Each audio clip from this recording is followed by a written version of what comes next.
Assalamualaikum warahmatullahi wabarakatuh. Saya Karina Saputri dengan NIM J1J02129 akan memaparkan materi dengan judul Akad Musyarakah dengan dosen pengampu Bapak Dr. Wilmy Eka Putra, SE, MSI, CGNR, CSRS. Pengertian akad musyarakah menurut PSAK nomor 106 mendefinisikan musyarakah sebagai akad kerjasama antara dua pihak atau lebih untuk suatu saat tertentu, di mana masing-masing pihak memberikan kontribusi dana dengan ketentuan bahwa keuntungan dibagi berdasarkan kesepakatan, sedangkan kerugian berdasarkan porsi kontribusi dana. Jenis akad musyarakah. Yang pertama, sirka al-milk mengandung arti kepemilikan bersama atau co-ownership, yang keberadaannya muncul apabila dua orang atau lebih memperoleh kepemilikan bersama atau joint ownership atau suatu kekayaan atau aset.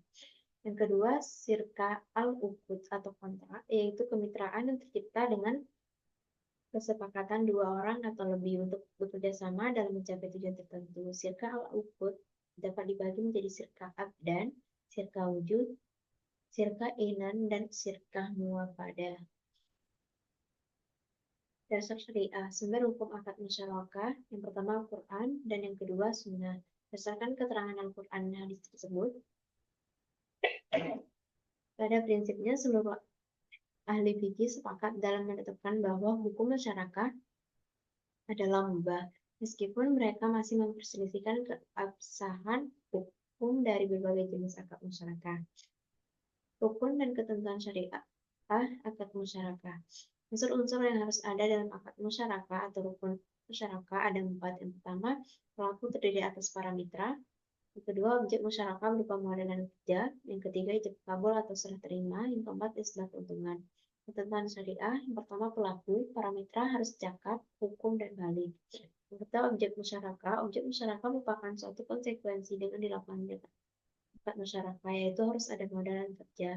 Yang ketiga, ijab kabul adalah pernyataan dan ekspresi saling ridho atau rela di antara pihak pelaku akad. Yang keempat, nisbah. Nisbah diperlukan untuk pembagian keuntungan dan harus disepakati oleh para mitra di awal akad. Berakhirnya akad musyarakah, yang pertama, salah seorang mitra menghentikan akad. Yang kedua, salah seorang mitra meninggal atau hilang akal. Yang ketiga, modal musyarakah hilang atau habis. Pembagian akad nisbah dalam musyarakah, yang pertama, pembagian keuntungan proporsional sesuai modal. Dengan cara ini, keuntungan harus dibagi di antara para mitra secara proporsional sesuai modal yang disetorkan, tanpa memandang apakah jumlah pekerjaan yang dilaksanakan oleh para mitra sama ataupun tidak sama. Kedua, pembagian keuntungan tidak proporsional dengan modal. Dengan cara ini, dalam penentuan nisbah yang dipertimbangkan bukan hanya modal yang disetorkan, tetapi juga tanggung jawab, pengalaman, kompetensi, atau waktu kerja yang lebih panjang. Kemampuan akuntan dalam PSAK 106, akuntansi mitra aktif, yang pertama pada saat akad, yang kedua selama akad, yang ketiga akhir akad, dan yang terakhir pengungkapan bagi mitra aktif. Berakhirnya akad musyarakah.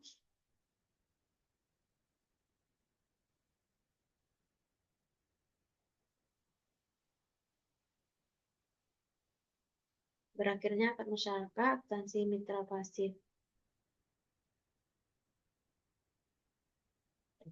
Akuntansi mitra pasif yang pertama pada saat akad, yang kedua akhir akad, dan yang ketiga penyajian bagi mitra pasif. Sekian yang dapat saya sampaikan, lebih dan kurang mohon dimaafkan. Terima kasih. Wassalamualaikum warahmatullahi wabarakatuh.